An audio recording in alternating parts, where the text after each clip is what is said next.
दोस्तों, आज का टॉपिक है कर्मों की गति। चलिए अब हम जानेंगे कि कर्मों की गति क्या होती है और कौन से कर्मों की कब सजा मिलती है।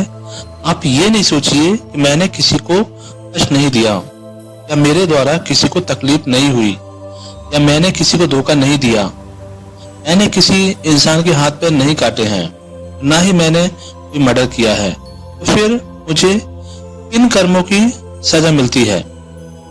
मेरे साथ ऐसा क्यों हुआ? देखिए, शरीर में जो भी पीड़ा आती है या हो चुकी है या अभी वर्तमान में है, तो वो हमारे ही कर्मों का फल है, किसी और के कर्मों का फल नहीं है। मान लीजिए कि इस जन्म में आपने किसी भी जीव जानवर को कष्ट नहीं पहुंचाया है और ना ही आपने उसका मांस खाया है, लेकिन हो सकता है कि आपने पूर्व जन्म में जीव जानवर को मार के उनका मांस खाया होगा। देखिए, वो भी जीव है। जैसे आपको अपना शरीर प्यारा लगता है और आप अपने शरीर को बचाना चाहते हैं, एक वैसे ही हर जीव को अपना शरीर प्यारा लगता है और वो भी अपना शरीर बचाना चाहता है।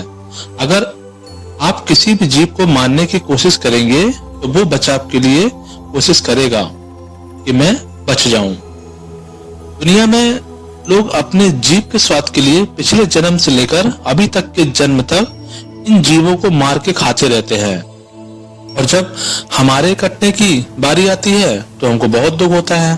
तो चलिए एक ऋषि के उदाहरण से हम कर्मों की गति को समझते हैं। एक ऋषि हुआ करते थे जिनका नाम मांडव ऋषि था। वो बहुत ही तपस्वी और प्रतापी थे। एक दिन क्या हुआ, कुछ चोरों ने राजा के यहाँ डाका डाल दिया और वो चोर मांडव ऋषि के आश्रम में जा पहुंचे और सारा स्वर्ण उन चोरों ने मांडव ऋषि के आश्रम में रख दिया। इतने में राजा के सैनिक चोरों का पीछा करते करते मांडव ऋषि के आश्रम में जा पहुंचे। तभी सैनिक मांडव ऋषि से पूछते हैं कि क्या आपने चोरों को देखा है? तो मांडव ऋषि बोलते हैं कि आप लोग चोर हो जो वेश बदलकर मेरे यहाँ आ पहुंचे और जिन्होंने स्वर्ण रखा है वो चोर नहीं है।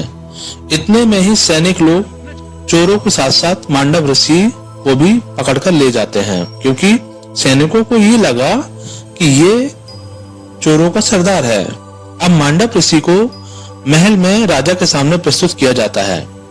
तो राजा बोलता है कि इस साधु को यहाँ पर क्यों लेकर आए हो? तो सैनिक बोले कि महाराज, ये चोरों का साथी है और ये भी उन चोरों के साथ मिला हुआ है और ये झूठ मूठ का साधु है और हम सभी सैनिकों ने प्रत्यक्ष प्रमाण के साथ स्वर्ण मुद्राओं सहित इसको पकड़ा है, इसलिए ये अपराधी है। तब राजा आदेश देते हैं कि इस साधु पाखंडी को सूली पर चढ़ा दिया जाए। जैसे ही मांडव ऋषि को सूली पर चढ़ा दिया जाता है तब उनको आभास होता है कि मैंने तो इस जन्म में कोई पाप नहीं किया और ना ही किसी को दुख दिया, तो ये मुझे किन कर्मों की सजा मिल रही है। तभी मांडव ऋषि अंतर ध्यान होकर सीधा धर्मराज के पास पहुंचे। क्योंकि मांडव ऋषि बहुत ही तपस्वी ऋषि थे, तब धर्मराज से उन्होंने प्रश्न किया कि मुझे ये किन कर्मों की सजा मिल रही है। तब धर्मराज ने कहा, तुमने अपने बाल्यकाल में कीट पतंगों को पीछे से कुछ भाग में कांटे घुसूड़ दिया करते थे, उसी कर्म का ये फल प्राप्त हुआ है और तुम अपने योग बल से अभी तक जिंदा हो जो इतना सह गए हो।